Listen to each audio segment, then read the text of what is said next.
My name is Sam Jenks, and welcome to another episode of The Way We Source, a podcast hosted by Kodiak Hub, where we share our talks with procurement practitioners, leaders, experts, consultants, content gurus, and people that we find downright inspiring. Diving into the role that sourcing and procurement plays in the way we live. If you like today's episode, make sure to rate the program and give us a follow.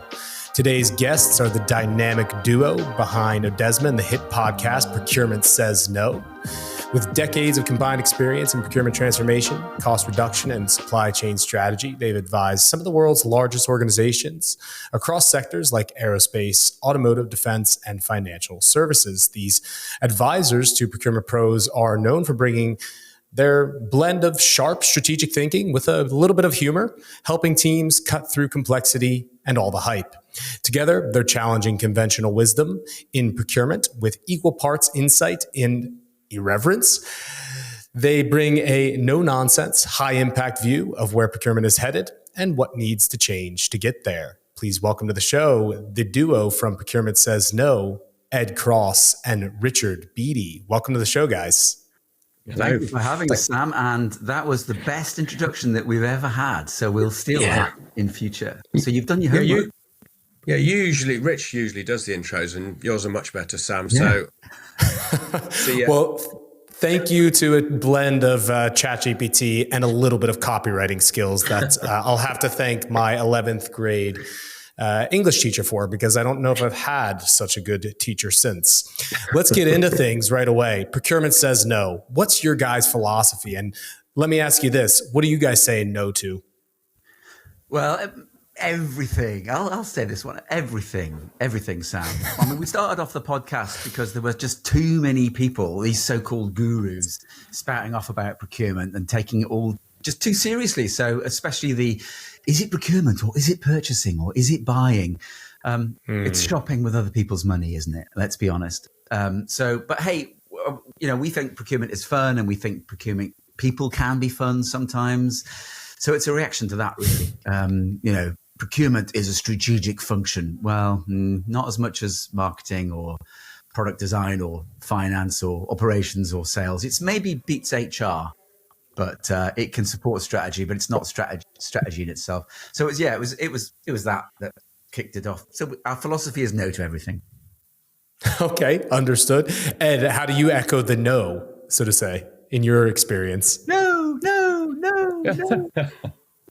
Too many people take themselves too seriously, don't they, in business? And too many people in procurement take themselves too seriously, I think. So it's just a cynical view of the function. That's what Procurement Says No is, isn't it, Rich? I think it's just, we've been around the block, heard and seen lots of people, lots of gurus, lots of consultants, all taking themselves very seriously, and we get to a certain age where we don't care anymore. But so let's dive into that real quickly. Nuggets of priceless insight. You have to remember that. Yeah, absolutely. Priceless insights and a bit of irreverence. Now let's dig into this really quickly. Why do procurement professionals take themselves so seriously? Is it the nature of the role? You're there to be able to manage risk and cut costs, and you need to be able to be firm on suppliers. Does this play into the procurement mode of operating and why you or many others may kind of view procurement professionals as the ones that are quote unquote too serious? I think for some people because some people will see it as power, won't they? I have power across my suppliers, so I shall beat them mercilessly. And I think that's part of it. They have this sort of weird, sort of narcissistic thing. There's not many people that do that, but that might be part of it, possibly. And the other ones might be going, if I'm good at procurement, I will one day be on the board, because all procurement people get to be on the board of FTSE 100 or Fortune 500 companies. All of them do, except for Tim Cook. Oh, no, sorry, the other way around. Tim Cook is the only procurement person ever to get onto the board. And he wasn't actually exactly a procurement person. He was a supply chain person. Because I checked that. Good. Yeah, so much for your argument, sir. Right, so procurement people, they're in a really funny position, aren't they? Okay. So they might have gone to university and done a degree that somehow has some bearing on procurement, but generally not. And a lot of people fall into procurement. Okay. They go and do a business degree, whatever, commercial orientated degree generally, and then they fall into a procurement role. And there isn't really a strong positive view of procurement within most businesses because they feel that procurement interferes. So you've got a little bit of a chip on your shoulder about the organisation and the way they perceive you and your background, because you're not a lawyer. You've done a law degree and then you've done some other stuff, and you got special letters after your name and all that. Or you're an accountant and you have to regularly prove that you're still an accountant, okay, to remain an accredited accountant. Procurement people don't really have that. But what they do have is massive power with suppliers, and the suppliers have to kowtow to them. They have to bow and scrape and all that sort of stuff, and sort of get a bit of a beating from the procurement person, whether it's through negotiations or bollockings about things that haven't happened, deliveries haven't happened, etc., etc.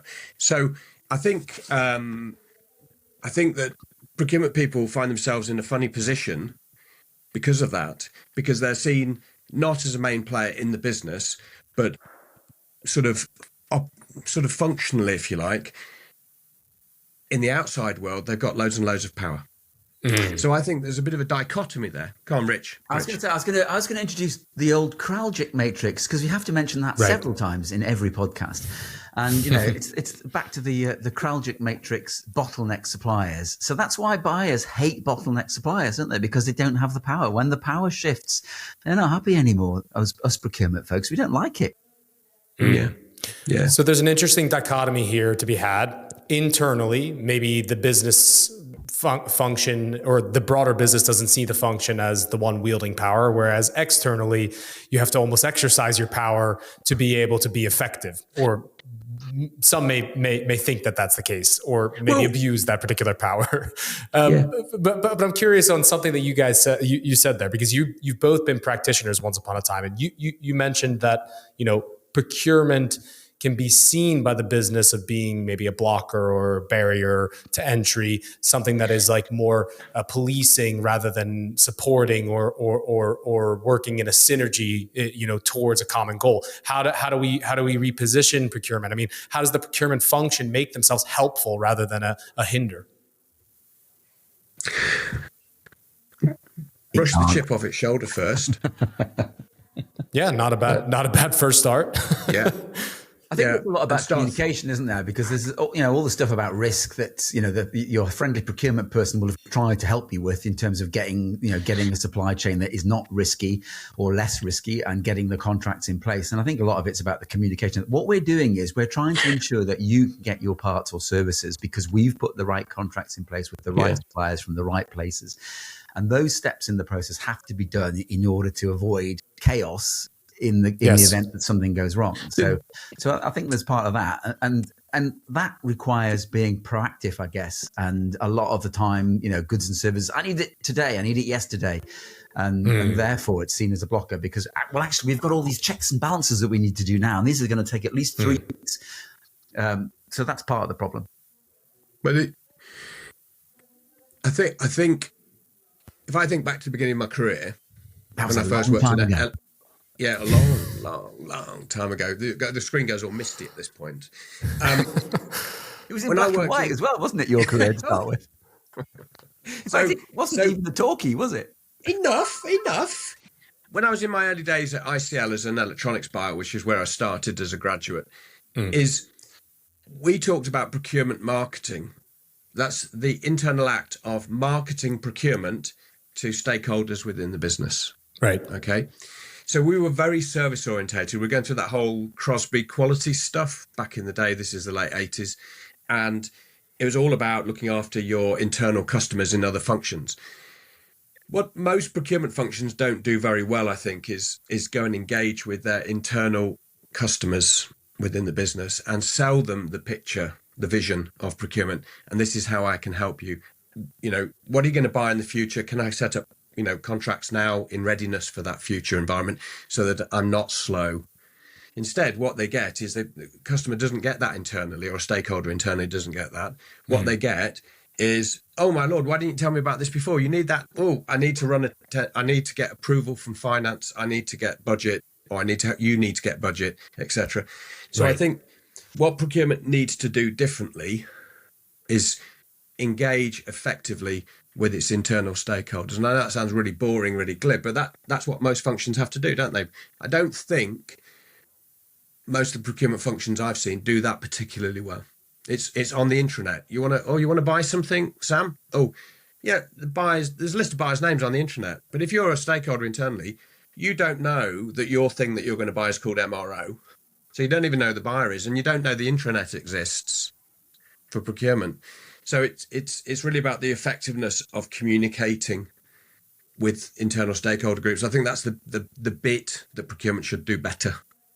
We're from central procurement, and we're here to help. How often is it that we allow the process of procurement, right, to become the barrier to entry? Because I think that there is an aspect here of that. If procurement engages themselves early, excellent. Everybody can be able to understand the value of the procurement function. And I think that the true value can be understood when they are able to see savings, or a reduction on lead time, or improvements in quality, the things that procurement can be able to improve upon or kind of tune up the dial on. I guess then the question is, do we let the process get in the way of the actual act of buying and the act of being able to deliver value to the business? Because procurement is very process oriented, and in a lot of ways has to be in certain businesses, particularly in highly regulated businesses.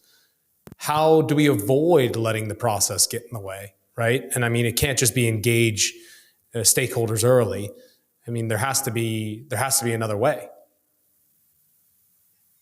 I think when you get into public procurement, as you say, the process takes over, and people think about the process more than they do the outputs, and that's part of the problem.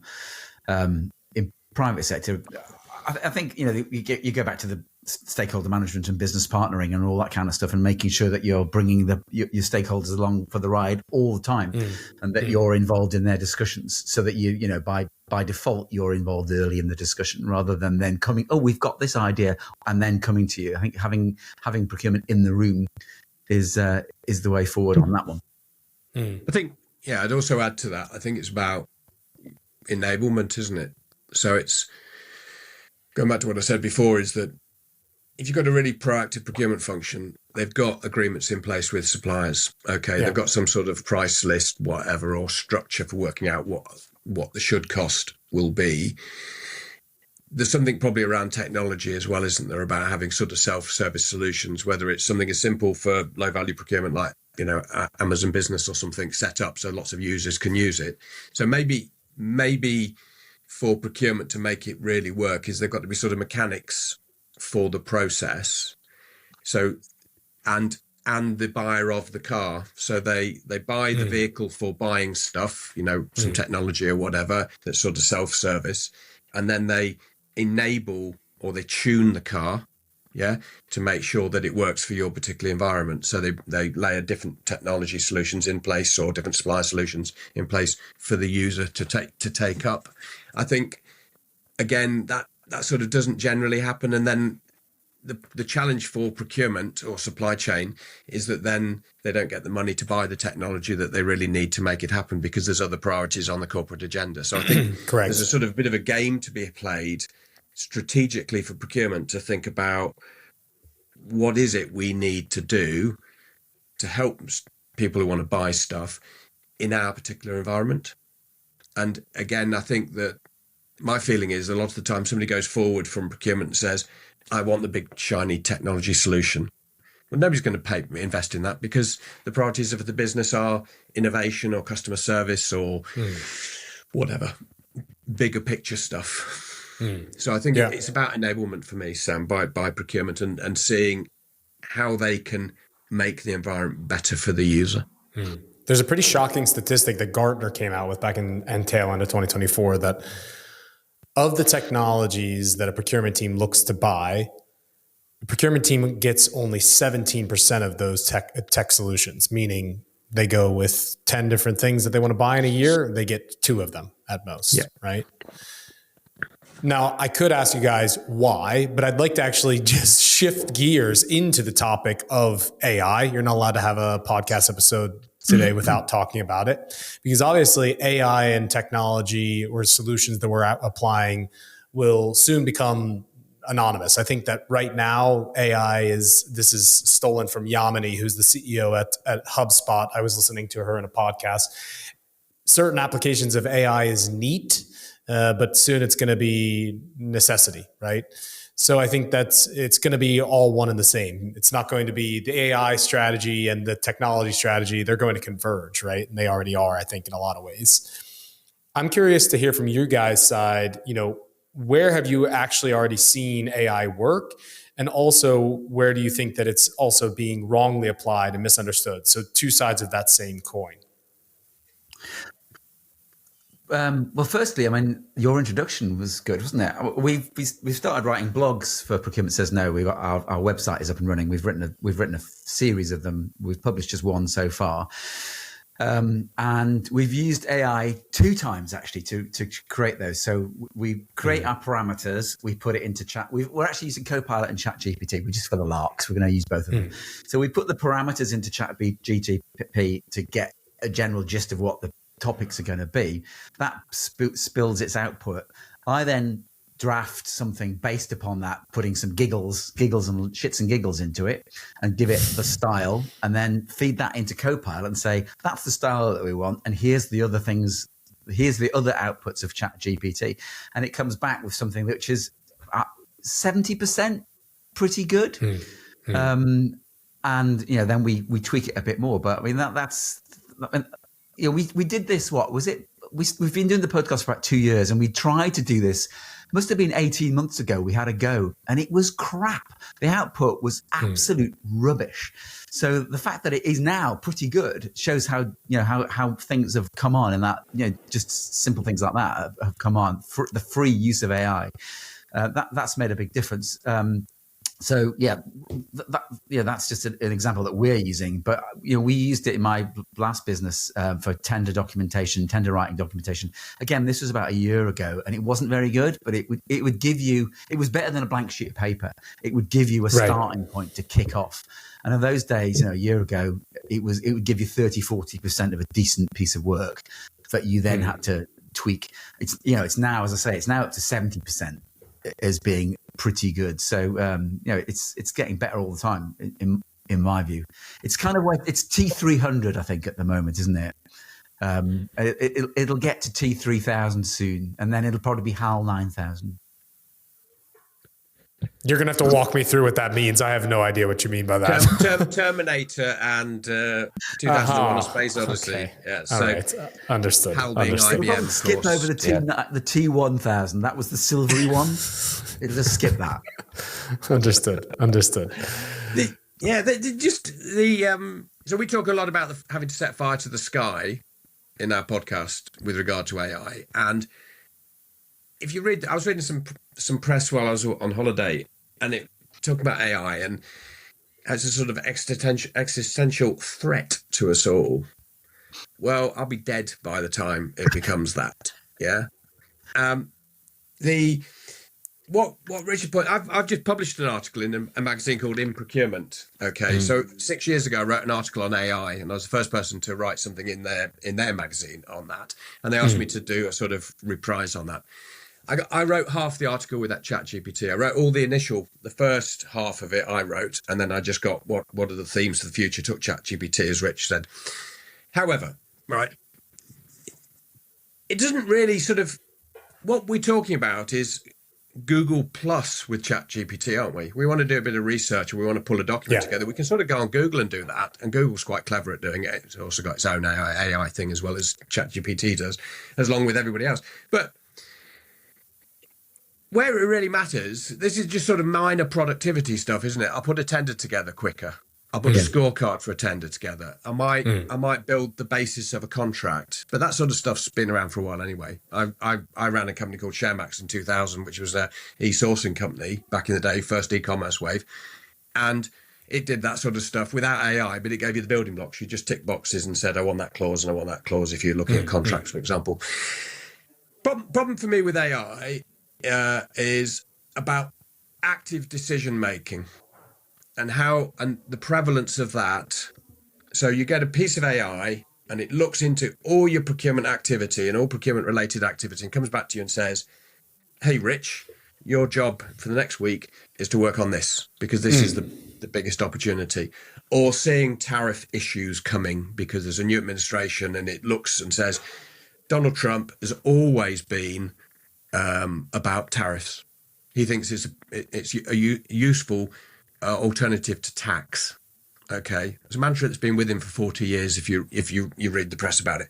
Okay, but it can't do any of that yet, or it can do it, but it's going to cost you $50 million to apply that application. When we were over in Vegas in March at ProcureCon Indirect, and we had we did a few podcasts over there, and one of our guests gave a good example of that sort of decision making versus giving information, and it was R2D2 versus C3PO. C3PO will tell you what to do, but he will do it in a very roundabout way, whereas R2D2 will just get on with it and cause chaos. And that's the sort of difference that we haven't quite seen that yet, I guess, in terms of agentic AI actually making the decisions, as you say, Sam. It's coming, I guess. And also, Sam, the other thing to think about is where's a business going to put its money? So we were just talking at the outset about the role of procurement in the business and, you know, how important it is or not, right? It's like the parable of the belly. All the bits are important, aren't they? The stomach's important, the brain's important, you know, taste is important, you know, etc. The challenge with AI in procurement is getting the money to invest. Okay, because if I'm the CEO of a massive multinational and I'm thinking, say I'm a pharma company, I'm the big boss. I've got 5 things on my agenda. Yeah, all relating to shareholder value and profits and, you know, all that good stuff. And I'm thinking about my pharma business. Where's my AI money going to go?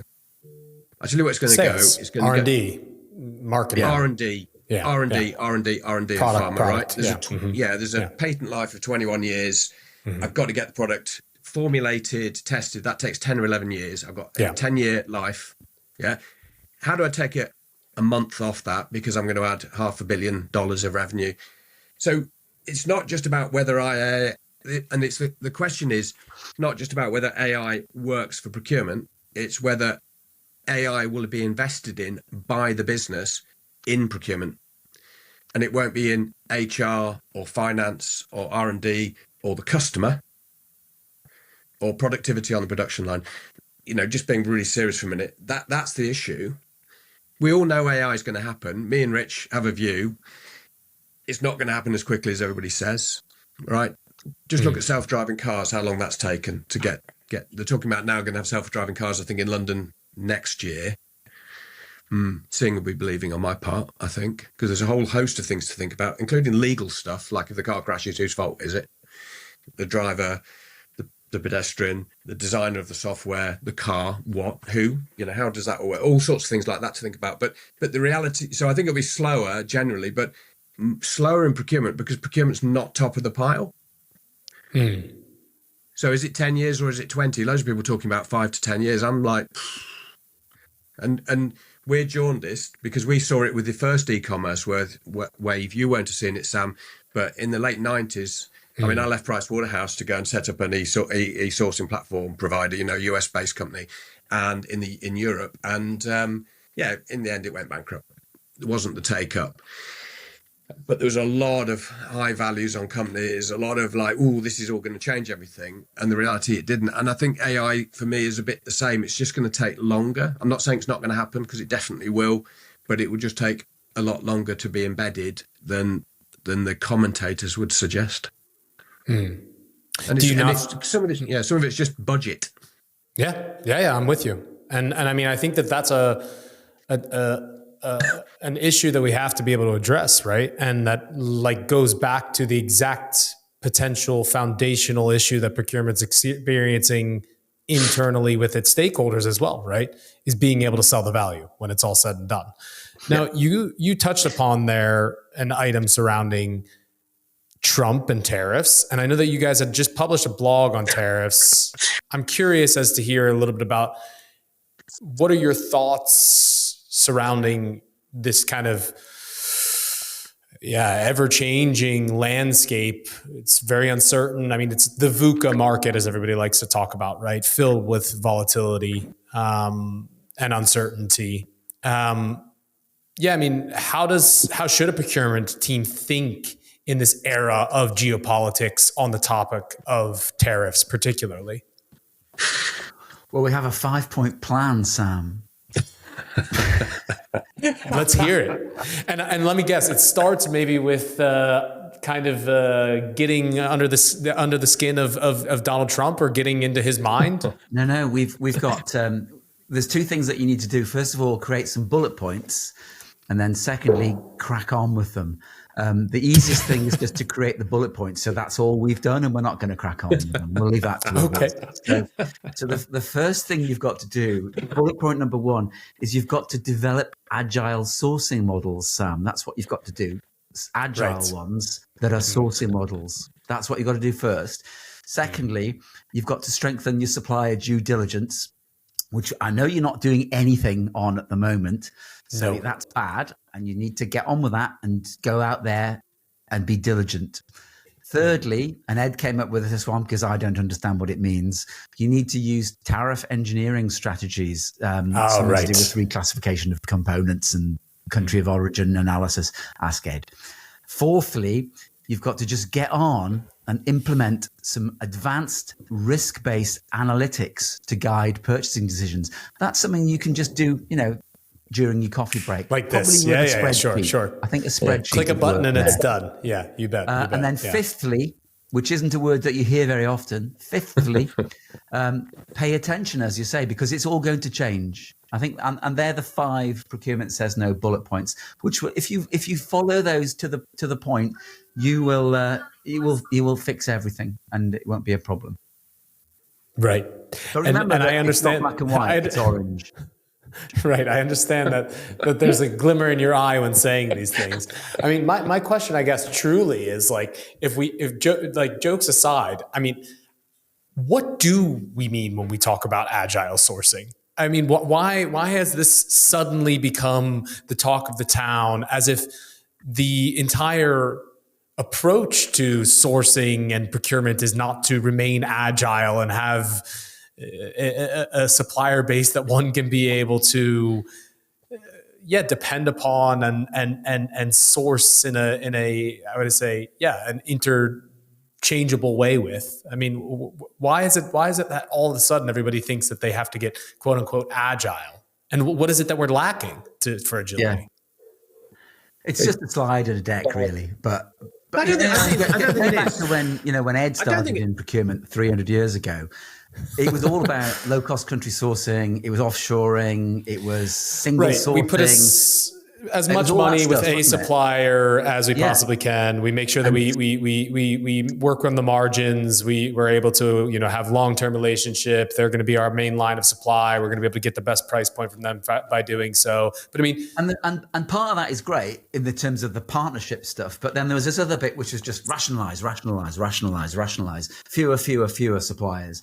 And agile is kind of doing the opposite. It's having alternatives, having dual sourcing, having framework sourcing, having offshore and onshore. Not putting all of your product supply, especially if it's eggs, in one low cost offshore basket.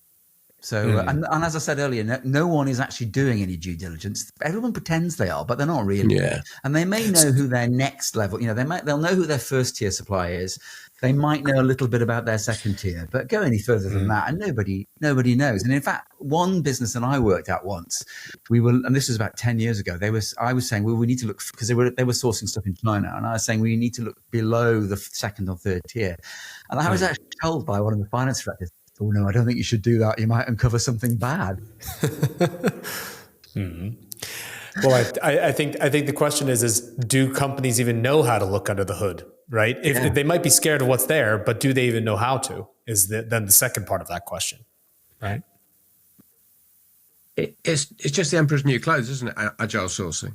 It just as you said, it looks good on a slide. It doesn't mean anything. It's just BS. It used to be called just in time. Now it's called lean. Agile is nothing new, is it? So just in time started, or suggested to start in 1920s, right? With the build of the Empire State Building. It's just a build on that. It's just sort of it's continuous improvement, or it's lean. It's just being flexible and fast moving, isn't it? But people like to put agile sourcing or agile against something they're doing to make it sound more current. But it's a buzzword.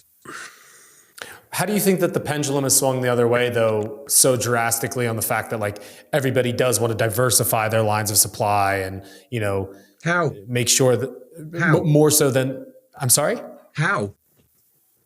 So if you've outsourced all your stuff to China, okay, how do you bring it back? Right? So have you got the money, the capital to set up a new factory to build? So I was on a webinar a couple of years ago about nearshoring, and a couple of professors talking. We've talked about this on our podcast, I think, and they were saying that about 90% of the brake assemblies for the automotive sector are made in China. Right. 90% of the world's production. Just imagine how many cars are made in the world each year. I don't know, 200 million, 300 million, 500 million. So 90% of the production's there. How do you bring that back? So, and there's also things, well, as you say, the cost of doing it, the training, the workforce that you require. There's some things that we probably don't want to manufacture at home, do we? I mean, Trump's saying bring everything back to America and there'll be no tariffs on it. But do they really want to produce everything at home? I don't know. Low cost, low tech stuff which doesn't give us a huge sort of advantage in any way. And maybe other people can manufacture better in a global. Well, I don't economy. think it's not just that. It's just like, have you got the real estate? Have you got the space? Have you got the capital to invest? Have you got the knowledge to build brake assemblies? And these guys talking on this webinar said it would take at least 5 years to repatriate back on shore. Now, I went on holiday recently to the Far East, and I saw some Foxconn factories in Vietnam. And I'm thinking, you think about that, and then you have a bit of a smile to yourself, because there was some cartoons that the Chinese created. I don't know if you saw these, Sam, but it was a picture of a production line in the US making Apple iPhones. Right. Yeah, I've seen some of these AI generated images. They were the talk of the town a few months ago. Yeah, absolutely. Yeah. So how would you do that? Is it possible to bring it back on shore? And I think that's a major challenge, I think. But then just change tack slightly on the whole thing about tariffs. To what extent do the imposition of tariffs affect all of the companies that make stuff and do stuff? Okay, so we know it doesn't affect the service economy particularly. That's what makes up most of the Western world service sector. So it doesn't affect that bit. That's 60%. Okay, it doesn't necessarily affect some other areas like agriculture, mining, primary stuff. It only really affects manufacturing. In the UK, manufacturing is what, Rich? 10, 20%. So the impact is possibly not as great as the media would like us to believe. And then if you think about your mitigation strategies and all the rest of it, of governments and of companies and of individual buyers and others, then really, how great is the impact? And does it really, really knock? If you see a 10% increase on something you're importing from China because of a tariff, or 20% or 30%, if that's only 1% of the cost of what you're making or what the final sell price is, how big is the impact? So there is a bit of a counter to some of it. And I guess that's where the president of the US is coming from. Some of it won't necessarily hit the sides. It would just create tariff revenue for the US Treasury.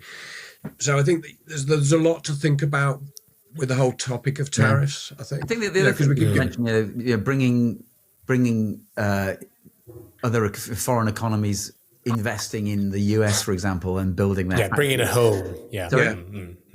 Bringing it home. Bringing it home, so to it say, home. right? Yeah, I mean, it's great in the medium term, but again, that inward investment will create better products potentially. It will stimulate competition. It will give better local jobs. But the thing that to remember is, where's the profit going? Because the profit's probably being extracted back out of the US, back to the home country. And that's what's happened in the UK to a large extent, where the industry that we have got, we don't own any of it. We don't even own our own infrastructure or utilities anymore. So the profit's going back out again, which is, when they talk about the UK economy growing, I don't know how it grows because there's nobody investing in it anymore. No, because we're investing in other economies. Yeah. So we're investing in the United States. All the money's going They're out. investing in us, or the Chinese are investing, and vice versa. So that's where the wealth is created. I think the tariff thing will clearly, from a macroeconomic perspective, slow the world down, create inflation, create interest rates to go up, create unemployment, right? That's what all economists would say about the situation. But it looks at the moment like the worst hit economy will be the US. So the dollar has massively depreciated. That's a massive drag on importers, on lots of companies in the US. It's probably as much as the tariffs, because the dollar has fallen in value. Will interest rates go up, therefore, which will make the cost of capital to the US investor greater, which will either encourage them to go and invest somewhere else in the world where they can borrow money more cheaply or get investment money more cheaply, or it will just create inflation in the US home market. So, but without I don't want to be political about it, but from an economic perspective, it does look and feel somewhat like the US is the worst affected. History will teach us nothing, because that was, we talked about this a couple of episodes ago. The William McKinley tariffs from whatever that was, 1897. Correct. They screwed the US economy. And then the 1929 Smoot-Hawley tariffs, they screwed the economy in the US as well and led to the Great Depression. So it's been tried a few times before, and it doesn't generally work very well. So we'll see. We'll see what happens. Yeah. Yeah. Well, I think that regardless, there is business professionals, how would I say, being smushed in the middle of this policy, right?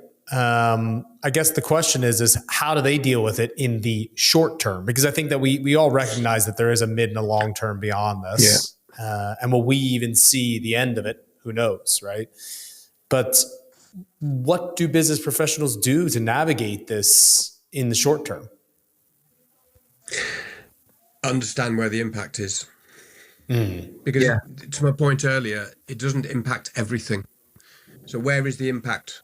So where's the analysis to show where an imported good collects a tariff? Where does that hurt you? And there's that broad. Sorry. And then if you understand that, then you think about the mitigations, don't you? So it's we talked about this earlier. It's a process, but it's about understanding what your risks are, what the impact of the risk is, the likelihood of it impacting you, and then thinking about mitigating action, because it is really complicated. Because if you put a tariff on something and then your currency appreciates in value, the tariff sort of has a lesser effect. What currency you're buying it in and what price you're paying at base level has an effect, etc. So it's thinking about, how do I work that? I think the key is, and we could probably do a bullet point on this, Ed, couldn't we? This could be bullet point 6. Risk is everywhere. So what you need is a really, really big spreadsheet this time. And as Ed said, you do a risk impact versus probability. You score them, ideally from 1 to 9. I think 1 to 9. Right. 10 should never be not 10. in the liker. No. Paired comparison. Everything stops at 9. I'd go from 1 to 9, multiply them all together, add some weightings, and then you've got a really nice spreadsheet, which will give you a lovely, lovely false sense of security that you've worked it all out. Particularly if you use color coding in the spreadsheet. Yes. A red, amber, green. There has to be a rag. Amber, green, and then you could have shades in between as well, couldn't you? Blue as well. but of course, when it comes to the understanding of the impact, going out and doing something about it, that is, of course, when the agile sourcing, the nice slide, but the actual act of it, of course, and putting it into action, that is, of course, when it would become a potential impact in a business is okay. I see that I have a real risk in this part of the supply chain, and hopefully, like you guys mentioned, it'll be able to be understood beyond tier one. And you understand, okay, hey, this is going to be the potential place where tariffs are going to be impacted. Then I go and do something about it rather than sitting with it in my spreadsheet, so to say, right? Yeah.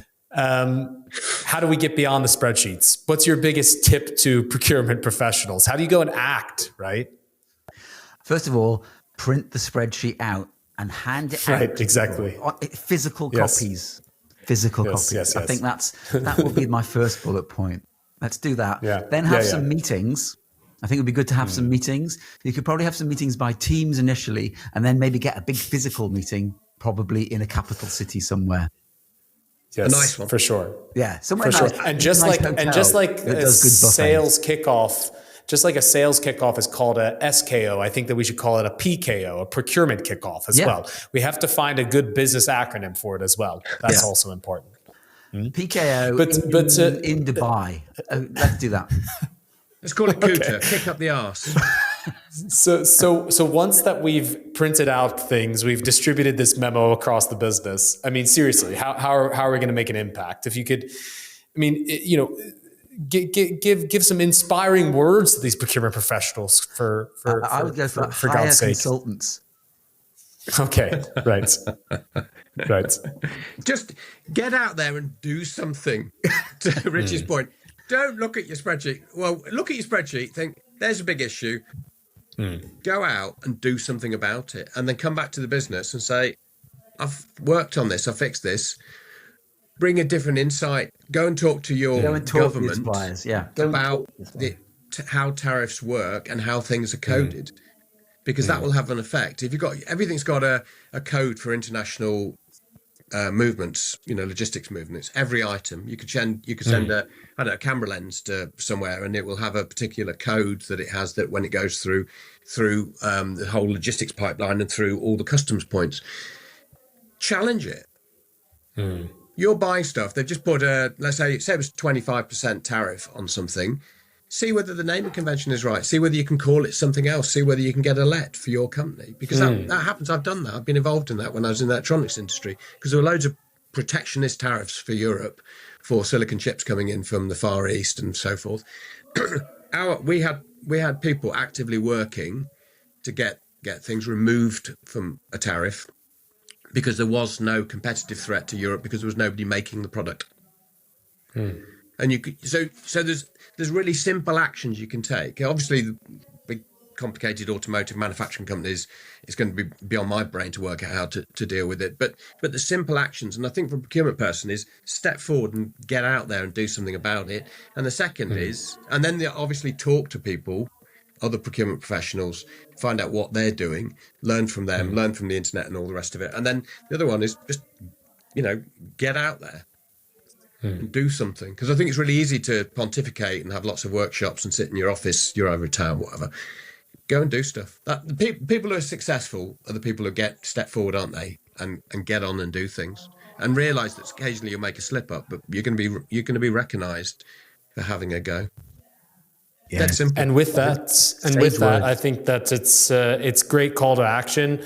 And I could talk to you guys all day. Get out there and do something. In between the humor and the ability to be able to not take yourselves or the role too seriously, I think that we've also offered our listeners today with some real nuggets of inspiration, education, and opportunity to go and act. Thank you guys so much for taking the time to be able to come and share some of these insights. If our listeners want to be able to learn more about what you guys are doing at Odesma or the Procurement Says No podcast, how do they best get up to speed with a dynamic duo such as Richard Beattie and Ed Cross?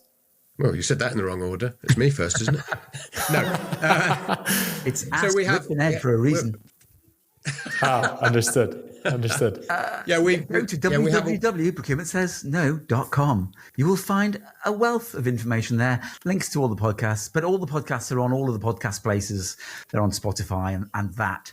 And we're also doing some stupid things on TikTok as well now. So it's all there. It's all in the ether. And if that doesn't work, hire a T3000 and get them to do the action for you. And also, you can buy T-shirts with Procurement Says No on them as well. Ed's got a large... marriage. We'll send you one, Sam. Merch. We got merch. We would love it, and we'll send some merch back to you guys. We'll have a merch exchange, a swag bag exchange. Yeah. I will make sure as well that our... Is merch exchange subject to tariffs? Not in Sweden, it's not, but I'm not sure about the UK. Things go on that island that I don't always know about, to be completely honest with you. So you'll have to let me know. We'll check the codes, right, Ed? Yeah, I said about changing the tariff. Our T-shirts are diapers. They're free of tariffs. Good. Essential goods. Thank you guys so much for taking the time to be able to be on today's episode. Go and check out Procurement Says No, the podcast. Ed Cross, Richard Beattie, Ed Cross, whichever way you want to say it. Thank you guys. Appreciate your time. Cheers. Thanks, Sam. Cheers. Thank you, Sam. Thank you.